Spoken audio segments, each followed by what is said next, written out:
बोलिए दुर्गा महारानी की जय। चतुर्थो अध्याय। श्री दुर्गा सप्तशती का चौथा अध्याय। इंद्रादि देवताओं द्वारा देवी की स्तुति ध्यानम। सिद्धि की इच्छा रखने वाला पुरुष जिनकी सेवा करते हैं तथा देवता जिन्हें सब ओर से घेरे रहते हैं, उन जया नाम वाली दुर्गा देवी का ध्यान करें। उनके श्री अंगों की आभा काले मेघ के समान श्याम है। वे अपने कटाक्षों से शत्रु समूह को भय प्रदान करती हैं। उनके मस्तक पर आबद्ध चंद्रमा की रेखा शोभा पाती है। वे अपने हाथों में शंख, चक्र, कृपाण और त्रिशूल धारण करती हैं। उनके 3 नेत्र हैं। वे सिंह के कंधे पर चढ़ी हुई हैं और अपने तेज से तीनों लोगों को परिपूर्ण कर रही हैं। ऋषि कहते हैं, अत्यंत पराक्रमी दुरात्मा महिषासुर तथा उसकी दैत्य सेना के देवी के हाथ से मारे जाने पर इंद्र आदि देवता प्रणाम के लिए गर्दन तथा कंधे झुकाकर उन भगवती दुर्गा का उत्तम वचनों द्वारा स्तवन करने लगे। उस समय उनके सुंदर अंगों में अत्यंत हर्ष के कारण रोमांच हो आया था। देवता बोले, संपूर्ण देवताओं की शक्ति का समुदाय ही जिनका स्वरूप है तथा जिन देवी ने अपनी शक्ति से संपूर्ण जगत को व्याप्त कर रखा है, समस्त देवताओं और महर्षियों की पूजनिया उन जगदम्बा को हम भक्ति पूर्वक नमस्कार करते हैं। हम लोगों का कल्याण करें। जिनके अनुपम प्रभाव और बल का वर्णन करने में भगवान शेषनाग, ब्रह्मा जी तथा महादेव जी भी समर्थ नहीं है, वे भगवती चंडिका संपूर्ण जगत का पालन एवं अशुभ भय का नाश करने का विचार करें। जो पुण्यात्माओं के घरों में स्वयं ही लक्ष्मी रूप से, पापियों के यहाँ दरिद्रता रूप से, शुद्ध अंतःकरण वाले पुरुषों के हृदय में बुद्धि रूप से, सत्पुरुषों में श्रद्धा रूप से तथा कुलीन मनुष्यों में लज्जा रूप से निवास करती हैं, उन आप भगवती दुर्गा को हम नमस्कार करते हैं। देवी, आप संपूर्ण विश्व का पालन कीजिए। देवी, आपके इस अचिंत्य रूप का, असुरों का नाश करने वाले भारी पराक्रम का तथा समस्त देवताओं और दैत्यों के समक्ष युद्ध में प्रकट किए हुए आपके अद्भुत चरित्रों का हम किस प्रकार से वर्णन करें। आप संपूर्ण जगत की उत्पत्ति में कारण हैं। आप में सत्वगुण, रजोगुण और तमोगुण के ये तीनों गुण मौजूद हैं, तो भी दोषों के साथ आपका संसर्ग नहीं जान पड़ता। भगवान विष्णु और महादेव जी आदि देवता भी आपका पार नहीं पाते। आप ही सबका आश्रय हैं। यह समस्त जगत आपका अंशभूत है, क्योंकि आप सबकी आदिभूत अव्याकृता परा प्रकृति हैं। देवी, संपूर्ण यज्ञों में जिसके उच्चारण से सब देवता तृप्ति लाभ करते हैं, वह स्वाहा आप ही हैं। इसके अतिरिक्त आप पितरों की भी तृप्ति का कारण हैं। अतएव सब लोग आपकी को स्वधा भी कहते हैं। देवी, जो मोक्ष की प्राप्ति का साधन है, अचिंत्य महाव्रत स्वरूपा है, समस्त दोषों से रहित, जितेंद्रिय, तत्व को ही सार वस्तु मानने वाले तथा मोक्ष की अभिलाषा रखने वाले मुनिजन जिसका अभ्यास करते हैं, वह भगवती पराविद्या आप ही हैं। आप शब्द स्वरूपा हैं। अत्यंत निर्मल ऋग्वेद, यजुर्वेद तथा उद्गीत के मनोहर पदों के पाठ से युक्त सामवेद का भी आधार आप ही हैं। आप देवी त्रयी, तीनों वेद और भगवती 6 ऐश्वर्यों से युक्त हैं। इस विश्व की उत्पत्ति एवं पालन के लिए आप ही वार्ता अर्थात खेती एवं आजीविका के रूप में प्रकट हुई हैं। आप संपूर्ण जगत की घोर पीड़ा का नाश करने वाली हैं। देवी, जिससे समस्त शास्त्रों के सार का ज्ञान होता है, वह मेधा शक्ति आप ही हैं। दुर्गम भव सागर से पार उतारने वाली नौका रूप दुर्गा देवी भी आप ही हैं। आपकी कहीं भी आसक्ति नहीं है। केटव के शत्रु भगवान विष्णु के वक्षः स्थल में एकमात्र निवास करने वाली भगवती लक्ष्मी तथा भगवान चंद्रशेखर द्वारा सम्मानित गौरी देवी भी आप ही हैं। आपका मुख मंद मुस्कान से सुशोभित, निर्मल, पूर्ण चंद्रमा के बिंब का अनुकरण करने वाला और उत्तम सुवर्ण की मनोहर कांति से कमनीय है। तो भी उसे देखकर महिषासुर को क्रोध हुआ और सहसा उसने उस पर प्रहार कर दिया। यह बड़े आश्चर्य की बात है। देवी, वही मुख जब क्रोध से युक्त होने पर उदयकाल के चंद्रमा की भांति लाल और तनी हुई भौहों के कारण विकराल हो उठा, तब उसे देखकर जो महिषासुर के प्राण तुरंत नहीं निकल गए, यह उससे भी बढ़कर आश्चर्य की बात है। क्योंकि क्रोध में भरे हुए यमराज को देखकर भला कौन जीवित रह सकता है। देवी, आप प्रसन्न हो। परमात्मा स्वरूपा आपके प्रसन्न होने पर जगत का अभ्युदय होता है और क्रोध में भर जाने पर आप तत्काल ही कितने कुलों का सर्वनाश कर डालती हैं। यह बात अभी अनुभव में आई है, क्योंकि महिषासुर की यह विशाल सेना क्षण भर में आपके कोप से नष्ट हो गई है। सदा अभ्युदय प्रदान करने वाली आप जिन पर प्रसन्न रहती हैं वे ही देश में सम्मानित हैं। उन्हीं को धन और यश की प्राप्ति होती है। उन्हीं का धर्म कभी शिथिल नहीं होता तथा वे ही अपने हृष्ट पुष्ट स्त्री पुरुष पुत्र और भृत्यों के साथ धन्य माने जाते हैं। देवी, आपकी ही कृपा से पुण्यात्मा पुरुष प्रतिदिन अत्यंत श्रद्धा पूर्वक सदा सब प्रकार के धर्मानुकूल कर्म करता है और उसके प्रभाव से स्वर्गलोक में जाता है। इसलिए आप तीनों लोकों में निश्चय ही मनोवांछित फल देने वाली हैं। माँ दुर्गे, आप स्मरण करने पर प्राणियों का भय हर लेती हैं और स्वस्थ पुरुषों द्वारा चिंतन करने पर उन्हें परम कल्याणमयी बुद्धि प्रदान करती हैं। दुख, दरिद्रता और भय हरने वाली देवी, आपके सिवा दूसरी कौन है जिसका चित्त सबका उपकार करने के लिए सदा ही दयार्द रहता हो। देवी, इन राक्षसों के मारने से संसार को सुख मिले तथा ये राक्षस चिरकाल तक नरक में रहने के लिए भले ही पाप करते रहे हों, इस समय संग्राम में मृत्यु को प्राप्त होकर स्वर्गलोक में जाएं। निश्चय ही यही सोचकर आप शत्रुओं का वध करती हैं। आप शत्रुओं पर शस्त्रों का प्रहार क्यों करती हैं? समस्त असुरों को दृष्टिपात मात्र से ही भस्म क्यों नहीं कर देती? इसमें एक रहस्य है। ये शत्रु भी हमारे शस्त्रों से पवित्र होकर उत्तम लोकों में जाएं। इस प्रकार उनके प्रति भी आपका विचार अत्यंत उत्तम रहता है।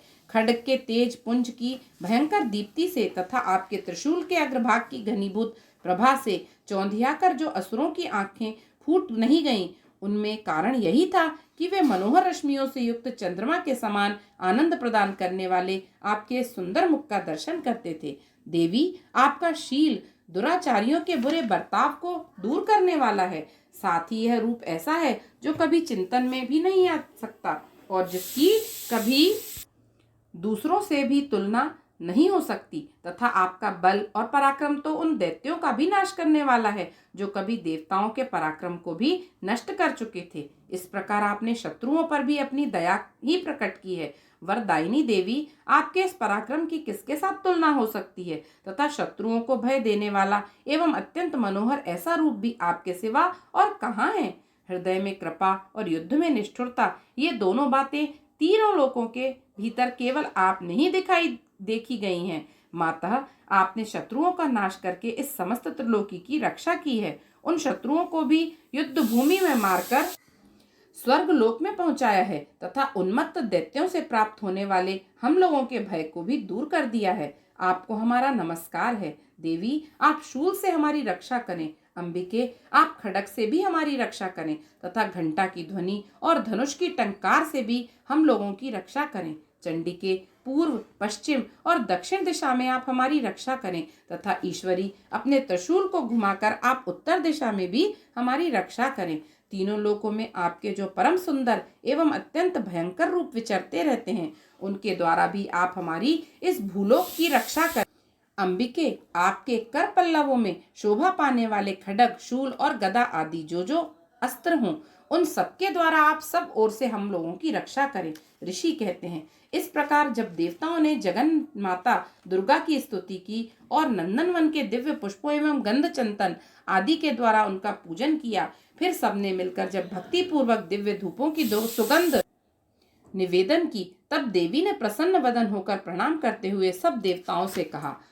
देवी बोली, देवताओं, तुम सब लोग मुझसे जिस वस्तु की अभिलाषा रखते हो उसे मांगो। देवता बोले, भगवती ने हमारी सब इच्छा पूर्ण कर दी, अब कुछ भी बाकी नहीं है, क्योंकि हमारा यह शत्रु महिषासुर मारा गया। महेश्वरी, इतने पर भी यदि आप हमें और वर देना चाहती हैं तो हम जब जब आपका स्मरण करें तब तब आप दर्शन देकर हम लोगों के महान संकट दूर कर दिया करें तथा प्रसन्न मुखी अम्बे, जो मनुष्य इन स्त्रोतों द्वारा आपकी स्तुति करे, उसे वित्त, समृद्धि और वैभव देने के साथ ही उसकी धन और स्त्री आदि संपत्ति को भी बढ़ाने के लिए आप सदा हम पर प्रसन्न रहें। ऋषि कहते हैं, राजन, देवताओं ने जब अपने तथा जगत के कल्याण के लिए भद्रकाली देवी को इस प्रकार प्रसन्न किया, तब वे तथास्तु कहकर वहीं अंतर्ध्यान हो गईं। भूपाल, इस प्रकार पूर्व काल में तीनों लोकों का हित चाहने वाली देवी जिस प्रकार देवताओं के शरीर में से प्रकट हुई थी, वह सब कथा मैंने कह सुनाई। अब पुनः देवताओं का उपकार करने वाली वे देवी दुष्ट दैत्यों तथा शुंभ निशुंभ का वध करने एवं सब लोगों की रक्षा करने के लिए गौरी देवी के शरीर से जिस प्रकार प्रकट हुई थी, वह सब प्रसंग मेरे मुंह से सुनो। मैं उसका तुमसे यथावत वर्णन करता हूँ। इस प्रकार श्री मार्कंडेय पुराण में सावर्णिक मनवंतर की कथा के अंतर्गत देवी महात्म्य में शक्रादि स्तुति नामक चौथा अध्याय पूरा हुआ। बोलिए दुर्गा महारानी की जय। 10वां अध्याय। 10वां अध्याय शुंभ वध। मैं मस्तक पर अर्धचंद्र धारण करने वाली शिव शक्ति स्वरूपा भगवती कामेश्वरी का हृदय में चिंतन करता हूँ। वे तपाए हुए सुवर्ण के समान सुंदर हैं। सूर्य, चंद्रमा और अग्नि, ये ही तीन उनके नेत्र हैं तथा वे अपने मनोहर हाथों में धनुष, बाण, अंकुश, पाश और शूल धारण किए हुए हैं। ऋषि कहते हैं, राजन, अपने प्राणों के प्यारे भाई निशुंभ को मारा गया देख सारी सेना का संहार होता जान शुंभ ने कुपित होकर कहा, दुष्ट दुर्गे, तू बल के अभिमान में आकर झूठ मूठ का घमंड ना दिखा। तू बड़ी मानिनी बनी हुई है, किंतु दूसरी स्त्रियों के बल का सहारा लेकर लड़ती है। देवी बोली, ओ दुष्ट, मैं अकेली ही हूँ। इस संसार में मेरे सिवा दूसरी कौन है? देख, ये मेरी ही विभूतियां हैं, अतः मुझ में ही प्रवेश कर रही हैं। तदनंतर ब्राह्मणी आदि समस्त देवियां अंबिका देवी के शरीर में लीन हो गईं। उस समय केवल अंबिका देवी ही रह गईं। देवी बोली, मैं अपनी ऐश्वर्य शक्ति से अनेक रूपों में यहाँ उपस्थित हुई थी। उन सब रूपों को मैंने समेट लिया। अब मैं अकेली ही युद्ध में खड़ी हूँ। तुम भी स्थिर हो जाओ।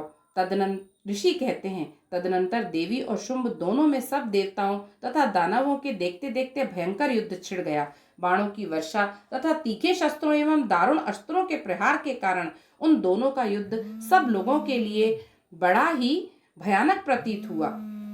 उस समय अंबिका देवी ने जो सैकड़ों दिव्य अस्त्र छोड़े, उन्हें दैत्यराज शुंभ ने उनके निवारक अस्त्रों द्वारा काट डाला। इसी प्रकार शुंभ ने भी जो दिव्य अस्त्र चलाए, उन्हें परमेश्वरी ने भयंकर हुंकार शब्द के उच्चारण आदि द्वारा खिलवाड़ में ही नष्ट कर डाला। तब उस असुर ने सैकड़ों बाणों से देवी को आच्छादित कर दिया। वह देख क्रोध में भरी हुई उन देवी ने भी बाण मारकर उनका धनुष काट डाला। धनुष कट जाने पर फिर दैत्यराज ने शक्ति हाथ में ली, किंतु देवी ने चक्र से उसके हाथ की शक्ति को भी काट गिराया। तत्पश्चात दैत्यों के स्वामी शुंभ ने 100 चांद वाली चमकती हुई ढाल और तलवार हाथ में ले उस समय देवी पर धावा किया। उसके आते ही चंडिका ने अपने धनुष से छोड़े हुए तीखे बाणों द्वारा उसकी सूर्य किरणों के समान उज्जवल ढाल और तलवार को तुरंत काट दिया। फिर उस दैत्य के घोड़े और सारथी मारे गए। धनुष तो पहले ही कट चुका था। अब उसने अंबिका को मारने के लिए उद्यत हो भयंकर मुदगर हाथ में लिया। उसे आते देख देवी ने अपने तीक्ष्ण बाणों से उसका मुदगर भी काट डाला। तिस पर वह असुर मुक्का तानकर बड़े वेग से देवी की ओर झपटा। उस दैत्यराज ने देवी की छाती में मुक्का मारा। तब उन देवी ने भी उसकी छाती में एक चांटा जड़ दिया। देवी का थप्पड़ खाकर दैत्यराज शुंभ पृथ्वी पर गिर पड़ा, किंतु पुनः सहसा पूर्ववत उठकर खड़ा हो गया। फिर वह उछला और देवी को ऊपर ले जाकर आकाश में खड़ा हो गया। तब चंडिका आकाश में भी बिना किसी आधार के ही शुंभ के साथ युद्ध करने लगी। उस समय दैत्य और चंडिका का आकाश में एक दूसरे से लड़ने लगे। उनका वह युद्ध पहले सिद्ध और मुनियों को विस्मय में डालने वाला हुआ। फिर अंबिका ने शुंभ के साथ बहुत देर तक युद्ध करने के पश्चात उसे उठाकर घुमाया और पृथ्वी पर पटक दिया। पटके जाने पर पृथ्वी पर आने के बाद वह दुष्टात्मा दैत्य पुनः चंडिका का वध करने के लिए उनकी ओर वे बड़े वेग से दौड़ा। तब समस्त दैत्यों ने के राजा शुंभ को अपनी ओर आते देख देवी ने त्रिशूल से उसकी छाती छेद कर उसे पृथ्वी पर गिरा दिया। देवी के शूल की धार से घायल होने पर उसके प्राण पखेरु उड़ गए और वह समुद्रों, द्वीपों तथा पर्वतों सहित समूची पृथ्वी को कंपाता हुआ भूमि पर गिर पड़ा। तदनंतर उस दुरात्मा के मारे जाने पर संपूर्ण जगत प्रसन्न एवं पूर्ण स्वस्थ हो गया तथा आकाश स्वच्छ दिखाई देने लगा। पहले जो उत्पात सूचक मेघ और उल्कापात होते थे, वह सब शांत हो गए तथा उस दैत्य के मारे जाने पर नदियां भी ठीक मार्ग से बहने लगीं। उस समय शुंभ की मृत्यु के बाद संपूर्ण देवताओं का हृदय हर्ष से भर गया और गंधर्वगण मधुर गीत गाने लगे। दूसरे गंधर्व बाजे बजाने लगे और अप्सराएं नाचने लगीं। पवित्र वायु बहने लगी। सूर्य की प्रभा उत्तम हो गई। अग्निशाला की बुझी हुई आग अपने आप प्रज्वलित हो उठी तथा संपूर्ण दिशाओं के भयंकर शब्द शांत हो गए। इस प्रकार श्री मार्कंडेय पुराण में सावर्णिक मनवंतर की कथा के अंतर्गत देवी महात्म्य में शुंभवध नामक 10वां अध्याय पूरा हुआ। बोलिए दुर्गा महारानी